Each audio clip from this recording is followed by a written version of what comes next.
दोस्तों नमस्कार। वृषभ राशि वाले मेरे मित्रों, आप सभी का आज के ज्योतिष के इस तंत्र बाधा से जुड़े हुए विशेष वीडियो में बहुत बहुत स्वागत है। हृदय से अभिनंदन है। माता रानी आपकी हर एक मनोकामना पूरी करें और आपके हर एक कष्ट को तत्काल प्रभाव से समाप्त करें, ऐसी हम कामना करते हैं। दोस्तों, आपके घर के इस कोने में पड़ी हैं ये तीन बेहद खतरनाक और आपकी जिंदगी को तबाह और बर्बाद करने वाली चीजें। इन तीन चीजों को आपको आज इसी वक्त अपने घर से निकालकर बाहर फेंक देना चाहिए, क्योंकि आपके जीवन में जितनी भी नकारात्मकता है, जो भी दुष्परिणाम आपको मिल रहे हैं, उन सब में इन तीन चीजों का बहुत बड़ा योगदान है। दोस्तों, इन तीन चीजों में एक चीज ऐसी है जो कि जानबूझकर किसी और के द्वारा रखी गई है और यह बहुत ही भयंकर तांत्रिक चीज है। आपको इसके बारे में कोई जानकारी तक नहीं है, भनक तक नहीं है, लेकिन आप इसकी सजा अवश्य भोग रहे हैं। आपकी मेहनत का आपको फल नहीं मिल रहा है और समय समय पर जीवन में जो रुकावटें आ रही हैं, परेशानियां आ रही हैं, विवादित स्थितियां बन रही हैं, उन सब में कहीं ना कहीं इन तीन चीज़ों का बहुत बड़ा योगदान है। आपको इन तीन चीज़ों के बारे में पूरी जानकारी होना बेहद आवश्यक है, क्योंकि यदि आपने ऐसा नहीं किया कि इन चीज़ों को अपने से दूर नहीं किया, अपने घर से बाहर नहीं निकाला, तो आप कितनी ही मेहनत करें, पूजा पाठ करें, ना तो ईश्वर की कृपा और आशीर्वाद आपको मिल पाएगा और ना ही आपकी मेहनत का आपको सही फल प्राप्त हो पाएगा। उल्टा होगा यह कि कुछ विशेष ग्रह और नक्षत्र ऐसे हैं जो कि आपके ऊपर विपरीत प्रभाव डालेंगे और आपको परेशान करेंगे, विनाश लीला आपके जीवन में मचा देंगे। तो याद रखिए दोस्तों कि यदि आपने सतर्कता नहीं दिखाई तो यह वर्ष आपके जीवन का सबसे विनाशकारी वर्ष होगा। दोस्तों, हम आपको सारी बातें इन चीज़ों के बारे में बताएंगे। साथ ही साथ ग्रहों की बदलती चाल के अनुसार आपको कौन से जरूरी और कठोर कदम अपने जीवन में अब उठा ही लेने चाहिए, ताकि अब आपका भाग्य परिवर्तन हो और माता लक्ष्मी आपके घर में प्रवेश करें, आपके जीवन में निवास करें। जी हाँ दोस्तों, रुपए पैसे की तंगी आपके जीवन से हमेशा के लिए समाप्त हो जाए। क्योंकि दोस्तों, अंत में हम सब मेहनत तो इसीलिए करते हैं कि हमारा जीवन आसान हो, भगवत कृपा प्राप्त हो और परिवार में शांति कायम रहे। और भगवान की कृपा और माता लक्ष्मी की कृपा के बिना यह सब कर पाना संभव नहीं है। याद रखिए कि भगवान भी उसी की मदद करते हैं जो स्वयं अपने लिए मदद करता है, या यूं कहें कि कर्म की शक्ति का उपयोग करता है। ऐसे लोग भगवान को बहुत प्रिय होते हैं। दोस्तों, आपके अंदर यह शक्ति कूट कूट कर भरी हुई है, लेकिन छोटी मोटी कमियां आपके अंदर अवश्य हैं। आप जो जरूरी काम होता है, अपना ध्यान उस पर कभी ठीक से लगा नहीं पाते हैं। दूसरा कि आप दूसरों की कही हुई बातों में बड़ी जल्दी आ जाते हैं। अब चाहे इसे आपके दिल का अच्छा होना कहें कि आप दूसरों का लिहाज करते हैं, उनको महत्व देते हैं, इस वजह से अपने जीवन के जरूरी फैसले भी दूसरों की राय लेने के बाद ही लेते हैं। लेकिन दोस्तों, आप समझते नहीं हैं, यह संसार बहुत ही स्वार्थी है। यहाँ लोग मुफ्त में तो सलाह भी नहीं देते, अपना मतलब पहले सिद्ध करते हैं, बाद में दूसरों के बारे में सोचते हैं। तभी आपके साथ हमेशा यह होता है कि आप जब जब दूसरों की सलाह लेकर कार्य करते हैं, नुकसान में ही रहते हैं। इसलिए हम आपसे कह रहे हैं कि इस वीडियो में जो बातें हम आपको बताने जा रहे हैं, जिन चीज़ों के बारे में आपको हम बताने जा रहे हैं, पहले आप इन कार्यों को अपने जीवन में शामिल करिए। कहने का मतलब यह है कि इन चीज़ों को अपने जीवन से दूर करिए, फिर कर्म की शक्ति का प्रयोग करिए, फिर देखिए आपके जीवन में कैसे चमत्कार होते हैं, भगवान की कृपा कैसे आपको जीवन भर लगातार प्राप्त होती रहती है। फिर लोग आपको देखकर कहेंगे कि यह बहुत भाग्यशाली इंसान है। अक्सर यही होता है, जो भगवान के बहुत प्रिय बन जाते हैं, उनसे दुनिया वाले यही कहते हैं कि यह बहुत ही भाग्यवान है, इसकी किस्मत बहुत अच्छी है। लेकिन दोस्तों, वह भगवान का प्रेम होता है।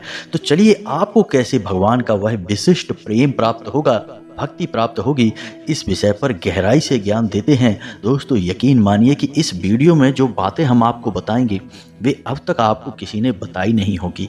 ऐसे ऐसे शक्तिशाली, प्रभावशाली उपाय और क्रियाएं हम आपको बता देंगे, जिनको आपको एक बार करने मात्र से ही जीवन भर लाभ प्राप्त होगा। क्योंकि हमने जीवन को गहराई से पढ़ा है, लोगों की तकलीफ़ों को गहराई से समझा है और इसी वजह से हम मेहनत करके ऐसे गुप्त उपाय निकाल कर लाते हैं जो 100% कारगर होती हैं। बस ज़रूरत होती है तो आपको इन उपायों पर विश्वास करने की और अपने जीवन में सही तरीके से प्रयोग करने की। दोस्तों, यकीन मानिए कि हम जो भी कार्य कर रहे हैं वह केवल और केवल माई की कृपा और आज्ञा से किया जा रहा है, या यूं कहें कि हम इसे माई की सेवा समझकर करते हैं। तो हम इस कार्य में कोई भी कसर बाकी नहीं छोड़ना चाहते हैं। बस अब आपके ऊपर है कि आप कैसे इन बातों को अपने जीवन में शामिल करते हैं। तो चलिए आज की इस महत्वपूर्ण ज्ञानवर्धक वीडियो की शुरुआत करें, लेकिन इससे पहले आपसे एक निवेदन है कि कमेंट में पूरे भक्ति भाव के साथ माई को पूरे दिल से याद करते हुए जय माँ भद्रकाली कृपा करो एक बार नहीं 3 बार लिखना। दोस्तों, कुछ लोग ऐसे होते हैं जो इसमें भी कंजूसी कर जाते हैं, बस एक बार लिखकर ही रह जाते हैं। अरे अपनी माई के लिए इतना नहीं कर सकते क्या? एक बार नहीं 3 बार लिखो दोस्तों, इसमें क्या पैसे लग रहे हैं? करिए ऐसा। जब आप ऐसा करेंगे तभी तो भाव आपका और गहरा होगा और माई की कृपा आपकी ओर आएगी, माई का प्रेम आपको मिलेगा। और इसी प्रेम के लिए तो पूरी दुनिया तरस रही है। आपको यह प्रेम चाहिए तो बस इतना सा कार्य करिए। हमने माई की वर्षों सेवा की है और हम जानते हैं कि इसी प्रकार माई की कृपा प्राप्त होती है। तो बस लिख डालिए और साथ ही साथ अपना नाम और अपना स्थान भी लिखना, क्योंकि हमारे यहाँ जो सर्व मनोकामना पूर्ति हवन किया जाता है शनिवार के दिन, उस हवन में हम आपके नाम से आहुतियाँ करवा देंगे। साथ ही साथ माई के दिव्य दरबार में आपके नाम से अर्जी भी लग जाएगी।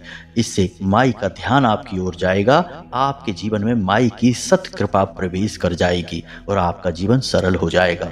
दोस्तों, यह धर्म का कार्य है, माँ का कार्य है। इसमें बिल्कुल भी पीछे ना हटें, चढ़ बढ़ कर साथ दें और आगे आएं, तभी तो आपके जीवन में बदलाव आएंगे। भक्त सुदामा जब कृष्ण भगवान के पास गए तभी तो भगवान श्री कृष्ण उनकी मदद के लिए आगे आ पाए। अगर सुदामा अपने घर से एक कदम बाहर भी नहीं रखते तो कैसे भगवान की कृपा प्राप्त होती? तो पहला कदम तो आपको ही बढ़ाना पड़ेगा, तब भगवान 100 कदम बढ़ा देंगे आपके एक कदम के बदले। यकीन मानिए दोस्तों। उम्मीद है आप हमारे भाव को समझ रहे होंगे। दोस्तों, जब हम वीडियो आपके लिए रिकॉर्ड करने के लिए बैठते हैं ना, तो हम कभी यह नहीं सोचते कि आपके लिए इस विषय पर उस विषय पर वीडियो बना देते हैं। यह तो माई का आशीर्वाद है कि वही विचार देती हैं और हम बोलते चले जाते हैं। बस ज्ञान हम जरूर एकत्रित करते हैं अलग अलग शास्त्रों को और अलग अलग किताबों को पढ़ने के बाद, ताकि आपको सर्वोत्तम ज्ञान हासिल हो। लेकिन अन्य जो विचार हैं वे माई की देन होते हैं। तो ऐसे में कभी कभी यह हो जाता है कि वीडियो हमारा लंबा हो जाता है, तो आप इससे परेशान ना हो दोस्तों। अंत में सब कुछ जो आपको प्राप्त होगा वह सर्वोत्तम और शुद्ध होगा और आपके जीवन में चमत्कारी बदलाव लाने वाला होगा, क्योंकि हमारा प्रयास बेहद सच्चा होता है और दिल से किया गया होता है। दोस्तों, हम केवल हवाई बातें नहीं करते, फॉर्मेलिटी नहीं करते हैं, सच में आपकी मदद करना चाहते हैं। तो चलिए दोस्तों, अपने मूल विषय पर आते हैं और आपको बताते हैं कि वो कौन सी 3 चीजें हैं जो आपके घर के अलग अलग स्थान पर रखी हुई हैं और आपके जीवन में घोर नकारात्मकता को भरती चली जा रही हैं और आप समझ भी नहीं पा रहे हैं। तो ध्यान से सुनिए दोस्तों, हर एक बात आपके जीवन के बदलाव के लिए है। सबसे पहले जाइए अपने पूजा घर को देखिए। आपके पूजा घर में एक ही भगवान की 2 मूर्ति या फोटो तो नहीं है। यदि हैं तो कोई बात नहीं है, लेकिन कहीं वे सामने एक दूसरे के आमने सामने तो नहीं रखी हैं। यदि ऐसी स्थिति है तो यह आपके लिए नकारात्मक स्थिति उत्पन्न करती है तो देवी देवताओं की तस्वीर ही, परंतु आपको यह नकारात्मक प्रभाव देगी। इससे आपके मानसिक सुकून चला जाएगा, धन रुपए पैसे की दिक्कत रहेगी। सबसे बड़ी बात कि परिवार में कलेश और कलह का माहौल बना रहेगा। तो यह आप देख लीजिए। इसी के साथ साथ कोई बेहद पुरानी फोटो या मूर्ति जो कि छत बिच्छत हो चुकी है, यानी टूट फूट गई है, थोड़ी सी कट फट गई है। लोग अपने प्रेम के वशीभूत होकर ऐसी तस्वीरों को भी अपने पूजा घर में शामिल रखते हैं। लेकिन दोस्तों, यह फोटो या तस्वीर खंडित हो चुकी है और यह नकारात्मक ऊर्जा उत्सर्जित कर रही है। अब जितना आप इस मूर्ति या फोटो की पूजा करेंगे उतना ही आप अपने लिए मुसीबत मोल लेंगे, यानी परेशानी में पड़ते चले जाएंगे। फिर आप कहेंगे कि हम इतनी पूजा पाठ कर रहे हैं फिर भी इतनी परेशानी क्यों आ रही है। तो दोस्तों, आप ऐसी फोटो या मूर्तियों को उठाकर बाहर निकालिए और इन्हें बहते हुए जल में प्रवाहित कर दीजिए। यह आपका पहला कर्तव्य है। इसी के साथ साथ हम देखते हैं कि कुछ लोग ऐसे होते हैं जो कि पूजा घर में बड़े ही प्रेम से पुष्प भगवान को अर्पित कर देते हैं। इसमें कोई बुराई भी नहीं है, पुष्प अर्पित किया जाता है। लेकिन लोग गलती यहाँ पर कर देते हैं कि उन पुष्प को लंबे समय तक वहीं पड़े छोड़ देते हैं। अब इनसे होता क्या है दोस्तों, तो समझिए, हम मंदिर में या भगवान को पुष्प चढ़ाते ही क्यों हैं? पुष्प जीवन का प्रतीक हैं, ऊर्जा का प्रतीक हैं। इसी वजह से पुष्प का पूजा पाठ में प्रयोग किया जाता है, क्योंकि हम भगवान को ऊर्जा स्वरूप अर्पित करते हैं। लेकिन जहाँ ताजे पुष्प ऊर्जा का प्रतीक होते हैं, जीवन का प्रतीक होते हैं, वहीं बासे पुष्प यानी मुरझाए हुए पुष्प मृत्यु का प्रतीक होते हैं, आजीवन का प्रतीक होते हैं। तो अब आप अपने पूजा स्थल में यदि मृत पुष्प रखेंगे, मुरझाए हुए पुष्प छोड़ देंगे, या अपने पूजा घर के आसपास किसी कटोरे में, छोटे से पात्र में उन पुष्प को पड़े छोड़ देंगे, तो फिर आपने मृत्यु के प्रतीक को अपने घर में, अपनी पूजा स्थल में, यानी कि घर के सबसे पवित्र स्थान में जगह दे रखी है। तो अब इससे क्या होगा? घोर नकारात्मक ऊर्जा आपके जीवन में शामिल हो जाएगी। इसी के साथ साथ दोस्तों, आपकी पूजा पाठ का आपको फल मिलना भी बंद हो जाएगा। लेकिन इन सब से कहीं ज़्यादा खतरनाक बात यह है कि बीमारियों का और ग्रह क्लेश का आपके जीवन में हमेशा के लिए वास हो जाएगा। तो आप इस गलती को कभी ना करें। इन पुष्प को तुरंत अपने पूजा घर से निकाल कर बाहर कर दें। कुछ समय के लिए पूजा घर में छोड़ें, लेकिन कुछ समय के बाद, यानी कि जब आपके पुष्प मुरझाने लगें, ठीक उसी समय आप उन्हें अपने पूजा घर से निकाल दें, घर से ही बाहर निकाल दें। अब उन्हें जमीन में ना फेंकें, किसी अच्छे स्थान पर रख दें या फिर उन्हें मिट्टी में दबा दें। सर्वोत्तम तो यही रहेगा। अब ठीक इसी के साथ साथ दोस्तों, हम आपको बता दें, शीशा या फिर कांच, ये ऐसी चीज है जो हर इंसान के घर में होती है, हमारे और आपके सभी के। लेकिन हम इसके बारे में बहुत ही कम ज्ञान रखते हैं। आप जानते नहीं हैं कि एक शीशा गलत दिशा में लगा देने से या गलत तरीके से लगा देने से आपको भयंकर बीमारियां दे सकता है, भयंकर कंगालियां दे सकता है। शीशा असल में हमारा स्वयं का ही प्रतिबिंब दिखाता है, यानी हमारा अक्स, हमारा छाया स्वरूप दिखाता है। तो असल में हुआ यह कि हमने जब जब शीशा देखा तो उसने हमारी ही ऊर्जा को प्रतिबिंबित किया, हमारी ओर वापस भेजा। तो अब यदि आपने शीशे को गलत दिशा में लगा दिया, मानकर चलिए कि आपने शीशे को दक्षिण दिशा में लगा दिया, अब आप जब भी शीशा देखते हैं तो आपका मुख दक्षिण दिशा की ओर हो गया, तो अब आपका प्रतिबिंब दक्षिण दिशा में बन रहा है और यह मृत्यु की दिशा है। जी हाँ दोस्तों, यह यम की दिशा है। तो अब ऐसे में क्या होगा? आप बीमार होने लगेंगे। जी हाँ दोस्तों, आप यकीन करिए, जिन लोगों के घर में दक्षिण दिशा में शीशा लगा है उस घर में 100% बीमारियों का वास होता है। चाहे कितना ही इलाज कराइए, एक के बाद एक लोग बीमार होते रहते हैं। जो उस शीशे में देखेगा वह बीमार होता रहेगा, कभी भी 100% स्वास्थ्य को प्राप्त नहीं कर पाएगा। ठीक इसी प्रकार यदि आपने शीशे को पश्चिम दिशा में लगा दिया, यानी कि आप जब शीशा देख रहे हैं तो आपका मुख पश्चिम दिशा की ओर है, तो इस शीशे को देखने वाला इंसान हमेशा सुस्त, आलसी और कामचोर रहेगा, यानी अपने काम से हमेशा जी चुराएगा, अपने काम को टालेगा। ऐसे में अपने जरूरी कार्यों पर भी उसका ध्यान नहीं रहेगा। दूसरा, उसकी मानसिक स्थिति भी प्रभावित होनी शुरू हो जाएगी, क्योंकि यह दिशा शनि की है। तो यह आपके दिमाग पर, आपके शरीर पर और आपकी आमदनी पर, आपके इनकम पर बहुत बुरा प्रभाव डालता है। जी हाँ दोस्तों, अब इसी प्रकार किसी किसी के घर में काले रंग का शीशा होता है, यानी जिसे ब्लैक मिरर कहते हैं। आजकल बाजार में यह मिलने लगा है, लोग बड़े शौक से इसे लगवाते हैं। यह शीशा देखने में किसी काले शीशे जैसा दिखाई देता है, जैसे कि मोबाइल की डिस्प्ले होती है, बंद डिस्प्ले, तो वह काली होती है लेकिन उसमें हमारा प्रतिबिंब दिखता है। ऐसे ही यह काला शीशा होता है। आपके घर में यह काला शीशा यदि लगा है तो आपका राहु पूरी तरह से प्रभावित होगा और आपके घर में जो मुख्य सदस्य है, जो आमदनी लेता है यानी कि पैसे कमाता है, उस इंसान की मानसिक स्थिति कभी स्थिर नहीं रह सकती। आपकी आर्थिक स्थिति बुरी तरह से गड़बड़ा जाएगी। इसी वजह से आपने देखा होगा कि जिन घरों में टीवी होती है, टीवी में जो शीशा होता है तो वह काला शीशे का काम करता है।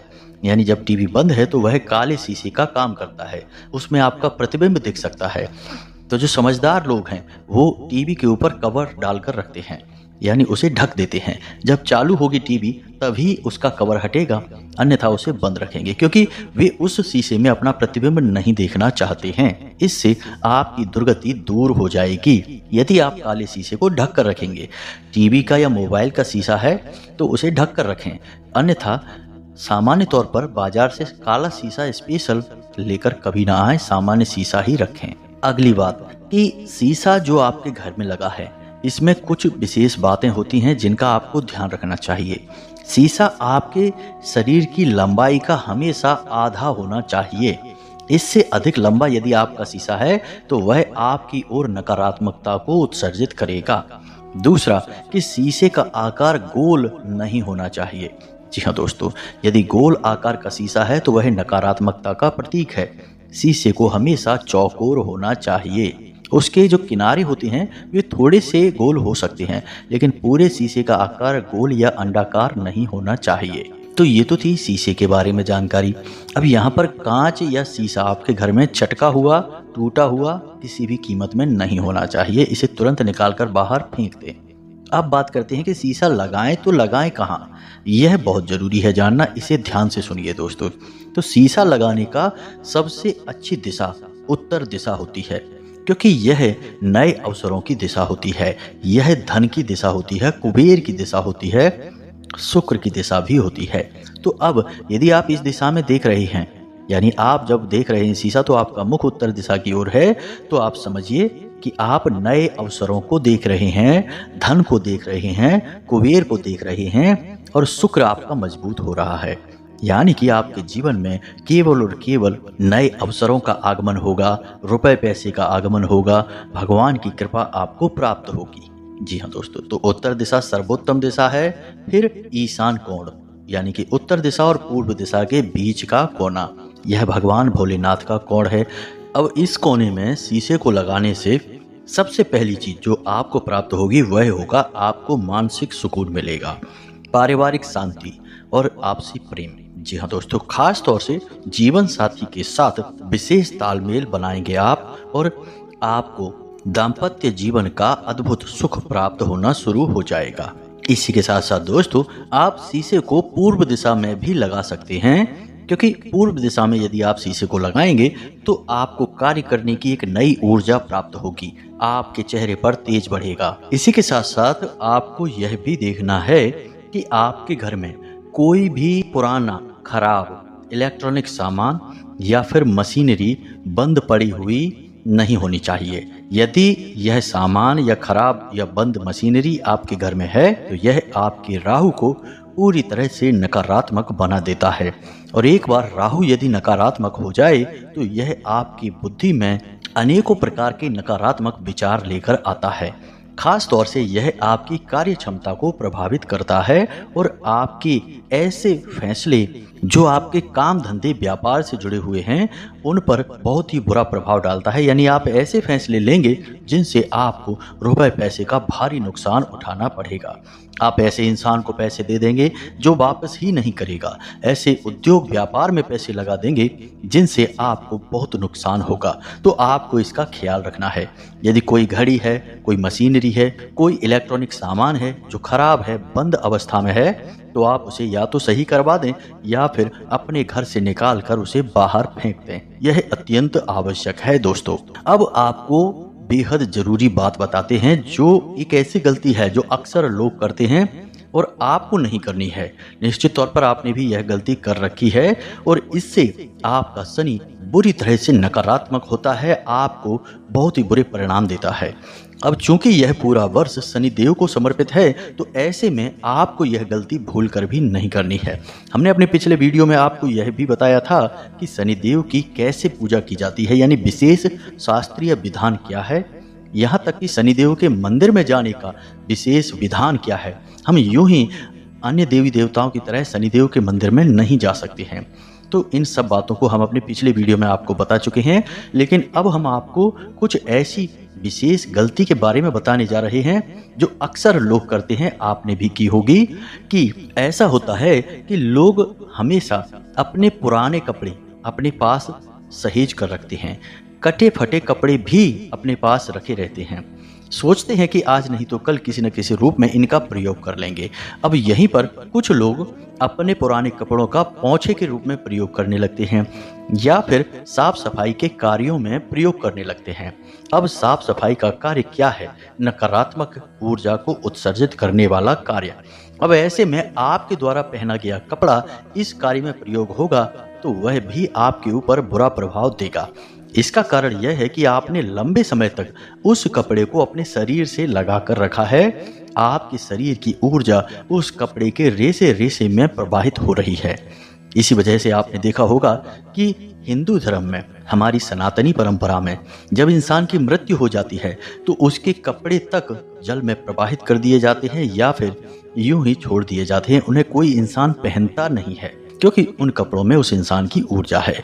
तो जब आपके द्वारा पहने गए कपड़ों का दुरुपयोग होगा, यानी कि उनका पोंछे में या सफाई के कार्य में प्रयोग होगा, तो यह आपके जीवन को बुरी तरह से प्रभावित करेगा। तो अब आपको ध्यान देना है कि आपके पास पुराने कपड़े जिन्हें अब आप पहनते नहीं हैं या फटे हुए कपड़े हैं तो उन्हें आप घर से बाहर निकाल दें, फेंक ही दें तो ज़्यादा बेहतर रहेगा। उन्हें किसी को दान ना दें, पहनने के लिए, इस्तेमाल करने के लिए ना दें। दूसरा, आपके जूते। लोग अक्सर जूतों के मामले में भी ऐसा करते हैं कि अपने पुराने फटे हुए जूते भी घर में रखे रहने देते हैं। नए जूते ले आए हैं, उनको पहनना शुरू कर दिया है, लेकिन पुराने जूतों को भी पता नहीं क्यों अपने घर में संभाल कर रखते हैं। यह आपके शनि को खराब करता है और आपके जीवन में परेशानियों को शामिल कर देता है। तो फटे पुराने जूतों को आपको पहले तो प्रयोग ही नहीं करना है। दूसरा कि आपको ऐसे जूते आपके घर में यदि रखे छोड़ दिए हैं तो उन्हें उठाकर बाहर फेंक देना है। बस इन सब बातों का आप ध्यान रखिए, आपकी ग्रह दशा सुधरेगी, आपके जीवन में उन्नति आएगी। जो बातें हमने आपको वीडियो में बताई हैं, उम्मीद है आप इन बातों का प्रयोग करेंगे, अपने जीवन की ऊर्जाओं को सकारात्मक बनाने का प्रयास करेंगे, क्योंकि सारा खेल जीवन में ऊर्जाओं का है। हम पूजा पाठ करते हैं, भगवान की भक्ति करते हैं तो हमें सकारात्मक ऊर्जाओं का आशीर्वाद मिलता है और हम भगवान की कृपा के पात्र बनते हैं। यदि हमारे आसपास नकारात्मक ऊर्जाओं का आवरण बना रहेगा तो हमारा जीवन किसी भी शुभ कार्य में लिप्त नहीं हो सकता, हम कोई भी अच्छा कार्य कर ही नहीं पाएंगे। तो आपको ऊर्जाओं को संतुलित करना ही पड़ेगा, तभी आपके जीवन में उद्धार होगा। भगवान की भक्ति करें, मन में आस्था और विश्वास बनाए रखें, तभी आपका जीवन सुंदर होगा। इसी के साथ साथ आज के इस वीडियो में विराम देते हैं। यदि कोई प्रश्न हो आपके मन में तो कमेंट करके पूछें, हम आपके प्रश्नों के जवाब देने की पूरी कोशिश करेंगे। कमेंट में पूरे भक्ति भाव के साथ जय माँ भद्रकाली कृपा करो, जय शनिदेव कृपा करो अवश्य लिखना। माँ भद्रकाली और शनिदेव आपके जीवन में सद्गति लेकर आएंगे। मिलते हैं अगले ज्ञानवर्धक वीडियो में, तब तक के लिए धन्यवाद। जय माता की।